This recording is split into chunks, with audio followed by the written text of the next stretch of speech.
What it feels like to have a wildfire burn over you, straight from a firefighter.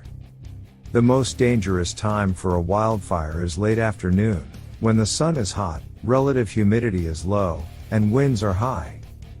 It's called the witching hour. America's deadliest wildfire in recent years started off as a small brush fire, ignited by a lightning strike. It occurred on June 28, 2013, outside of Yarnell, Arizona, population 543. Within hours, it grew from a manageable fire into a raging, unpredictable inferno, trapping a team known as the Granite Mountain Hotshots, 19 men and women trained to fight forest fires.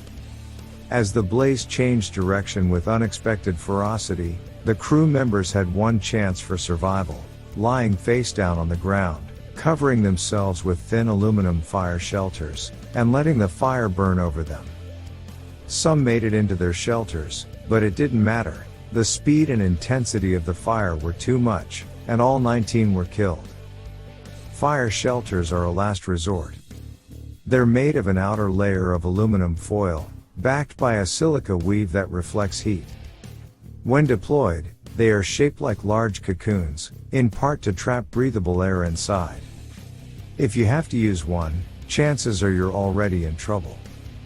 But fire shelters have saved the lives of hundreds of people and spared hundreds of others from serious burns.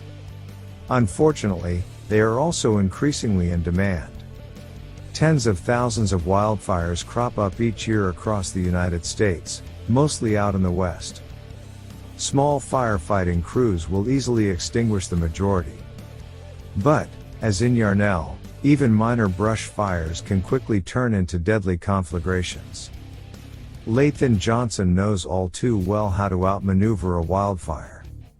He is a Colorado firefighter who survived a shelter deployment during the Little Venus Fire, which burned deep in the backcountry of Wyoming's Shoshone National Forest in July 2006. "You're not always going to be able to outsmart a fire," Johnson said. "I thought for sure I'd never have to use a fire shelter, and then one day I found myself shaking out one." It happened when Johnson was overseeing a group assigned to relieve another crew that was monitoring the fire several miles up a river valley. Johnson's crew got a late start and didn't arrive at their destination until the afternoon, the most dangerous time for a wildfire, when the sun is hot, relative humidity is low, and the winds are high. "That's when bad things happen on a fire," Johnson says. "We call it the witching hour."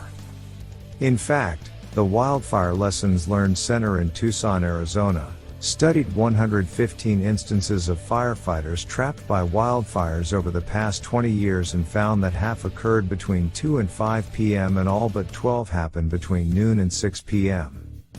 Johnson also knew a weather front would pass through sometime in the afternoon, which usually means a shift in wind direction.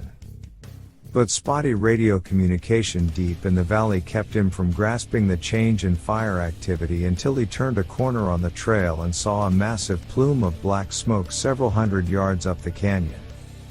The fire was coming for him and his crew, tearing through stands of bug-killed trees. A firefighter who'd survived under his shelter took this shot of the Little Venus Fire. Johnson did a quick head count and came up one short. He hadn't noticed that one of his firefighters had panicked and split off from the group a few minutes earlier. They didn't have time to look for her, they couldn't outrun the fire, and if they waited any longer to deploy, they might not have enough time to get under their shelters before the wall of flame washed over them. Between them and the fire was a 30-foot rock face, which would give some protection from the heat and flame. "We're going to deploy here," Johnson told the crew. For a moment, he saw their fear and disbelief. But then they set to work, reverting to procedures that they knew well from annual training exercises. Offering the illusion of control, the familiar routine seemed to calm them. Unzip the carrying case, pull out the shelter, and shake it open. Step into it, pull it over your head, and lie down with your face close to the ground, where the air is cleanest and coolest. Use your elbows, knees, and feet to pin the shelter down to counteract winds created by the fire, which might top 60 miles per hour. A minute or so after Johnson worked himself into his shelter, the first wave of heat and flame and noise swept over him. It lasted about 5 minutes. The shelters did their jobs well, deflecting most of the fire's radiant heat. He and the others left their shelters to put out some spot fires and to burn other areas of brush to better protect themselves. Another wave of fire was coming, and they knew it would last much longer than the first. They covered themselves once more. Embers and chunks of debris rained down on Johnson's shelter.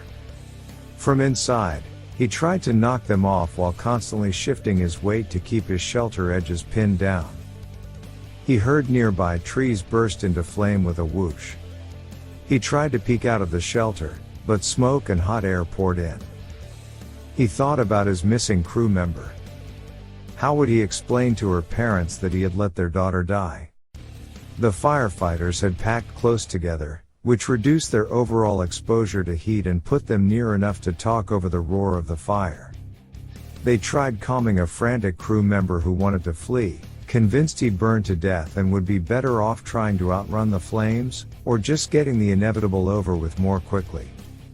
In the dude fire, one firefighter called out, "I can't take it anymore." He then broke out of his shelter and died. This has happened before, many times. In the midst of a burnover that lasted for 15 minutes in the 1990 Dude Fire near Payson, Arizona, firefighter Curtis Springfield called out to his colleagues, "I can't take it anymore." He then broke out of his shelter, sucked hot air into his lungs, and died. The Dude Fire killed 5 other firefighters who left their shelters or hadn't fully deployed them. 4 firefighters who stayed under their shelters during the burnover survived, most with minor burns.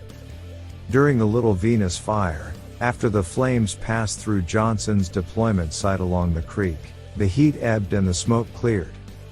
45 minutes after the second wave of fire hit them, the 9 firefighters emerged from the shelters relatively unscathed, with only a few minor burns. The missing firefighter had actually deployed her shelter in a rocky stream bed, and although she had faced a more intense wall of flame, she was unhurt.